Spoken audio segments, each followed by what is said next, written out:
તો ભાઈબંધો વાત બસ એટલી છે કે જીવનમાં છે ને માણસને ક્યારેક કોઈ ને કોઈ એક એવી ખરાબ વ્યક્તિ એના જીવનમાં પ્રવેશે છે જે નાલાયક કોઈ નફ્ફટ હોય એના જીવનમાં કંઈક ને કંઈક ઉથલ-પાથલ મચાવી દે.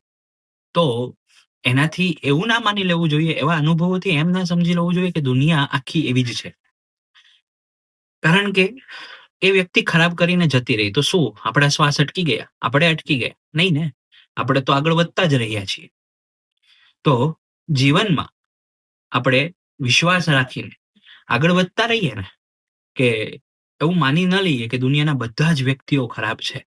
તો હકીકતની અંદર આપણને સારા એક્સપિરિયન્સ થવાના જ છે. તમને સારા વ્યક્તિઓ મળવાના જ છે. બસ એ આપણા શ્વાસ ઉપર, આપણા વ્યક્તિત્વ ઉપર આપણને વિશ્વાસ રાખવાની જરૂર છે.